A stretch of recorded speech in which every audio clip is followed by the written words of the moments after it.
E aí pessoal, beleza? Terceiro vídeo aqui, né, da nossa playlist do Elixir no exercício.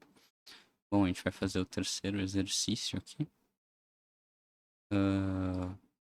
É o Start Pacman Rules. Eu vou fazer a cópia dele aqui para o meu ambiente local.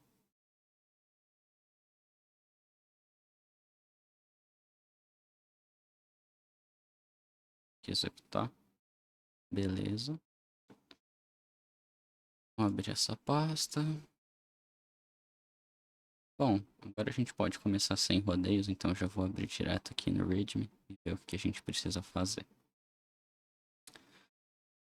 Bom, ele está falando que no Elixir as variáveis true ou false são representadas por um tipo booleano, que só tem dois valores, true e false, e que a gente pode assinar algumas variáveis com eles, né? Então aqui tem um exemplo de um código Elixir, uma variável true e uma variável false. Ele diz que a gente pode avaliar expressões com esses operadores, o AND, o OR e o NOT. O AND com qualidade 2, o OR com qualidade 2 e o NOT com qualidade 1.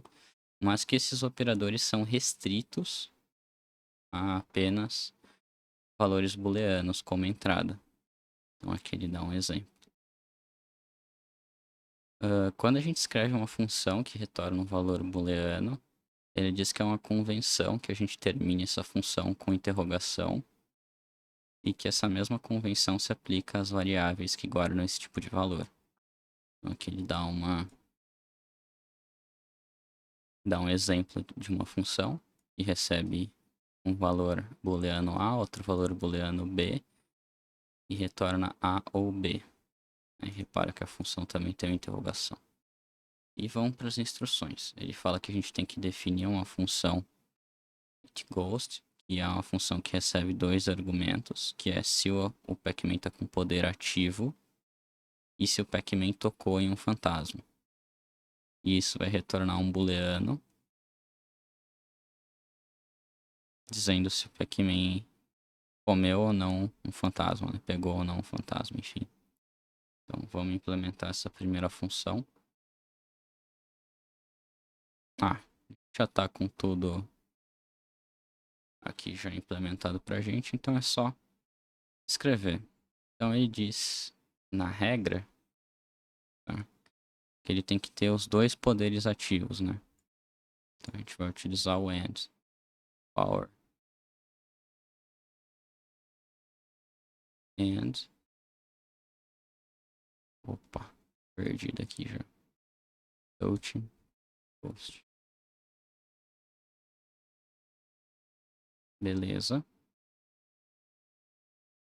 Aqui ele diz como que é para essa função executar, então ele já dá um exemplo com false true que vai retornar false. Já é uma outra dica de que a gente vai utilizar o operador AND.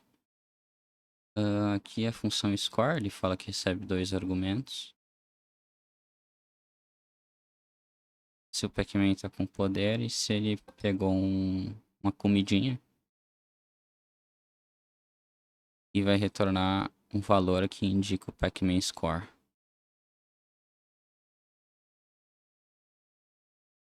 Tá, meio bizarro, mas tudo bem. Nesse caso ele também já dá a regra aqui pra gente, é o operador AND.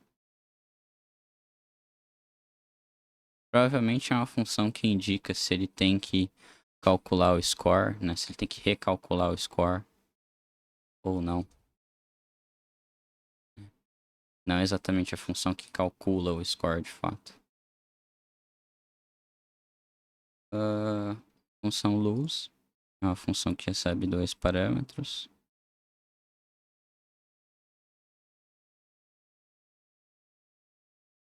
Tá, aqui já tá num outro esquema. Então, por exemplo, ele recebe dois parâmetros. Esse AND que eu estava lendo aqui não necessariamente é a função que a gente tem que usar. Tá? Ele está falando quais são os dois parâmetros, um e o outro. Então, é se o Pac-Man está com poder ativo e se ele tocou em um fantasma. Isso vai retornar um valor booleano indicando se o Pac-Man perdeu ou não. A função deve retornar true. Aqui ele está dizendo a regra, ó. Então a função tem que retornar true se o pacman tá, se ele tocou se ele tá com poder ou se ele tocou em um ponto. Então beleza, aqui é o operador OR, que a gente não utilizou, né? Vamos só conferir a de cima. A função deve retornar true somente se o pacman tem o poder ativo e tocou em um fantasma. Vamos ver o caso do lose aqui. A função deve retornar true se o pacman tocou em um fantasma e se ele não tá com o poder ativo.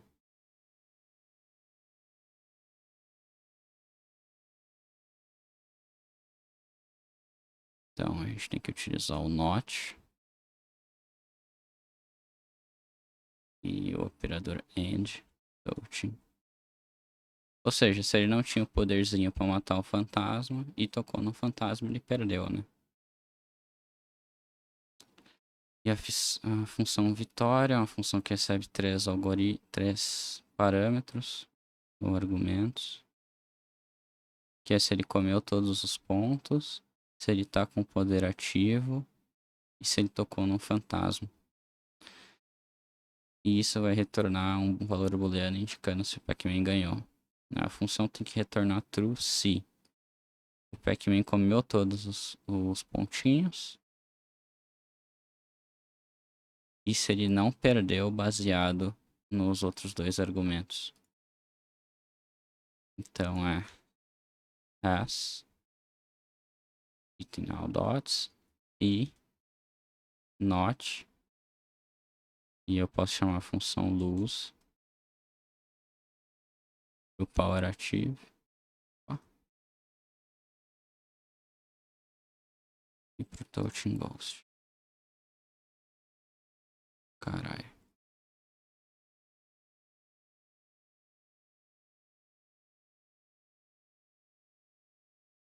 Então, pelo que eu entendi, é isso aqui que a gente tem que definir. Vamos ver se passa em todos os testes. Tô com aquele probleminha no terminal que eu tenho que resolver esse esquema do WSL.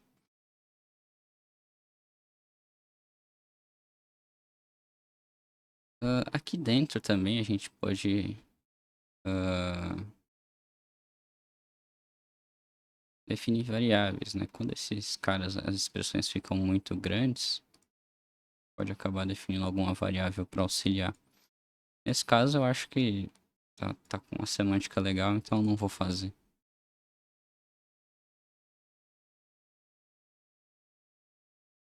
Beleza, passou em todos os testes. Agora a gente pode submeter esse cara.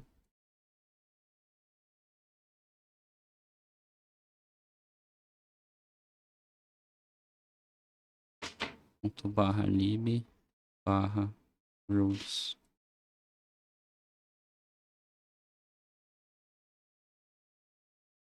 Vou verificar a submissão aqui no navegador. Passou em todos os casos, vou marcar como completo.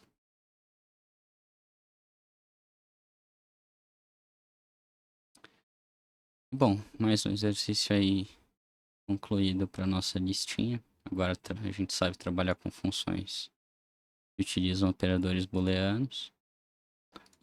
Eu acho que vale a pena a gente pegar um outro material aqui que pode ser o help. Eu sei que tem algum material lá no exercício que ele explica a diferença entre a gente usar esses operadores aqui, ó. E-comercial e o pipe. Tá, provavelmente pode ser algum outro exercício que ele peça pra gente utilizar esses operadores. Mas o ponto é que o AND, o OR e o NOT são os operadores booleanos que trabalham estritamente com valores booleanos. Então, se eu inserisse qualquer outra coisa aqui que não fosse um booleano, né, a gente ia ter um erro de execução. E aí o operador AND e o EE e o pipe são operadores justamente para a gente trabalhar com outros valores que não sejam booleanos, por exemplo, um valor nulo, né? Ou, sei lá, tentar trabalhar na assinatura de uma variável com base nesses valores, né? Com base nesses operadores, melhor dizendo. Não sei se eu vou achar esse material aqui fácil. Mas de qualquer forma, como a gente terminou o exercício, eu vou finalizar aqui a gravação e no próximo vídeo talvez eu inicie trazendo esse tópico aí pra gente dar uma olhada. Então até mais aí, pessoal, até o próximo vídeo.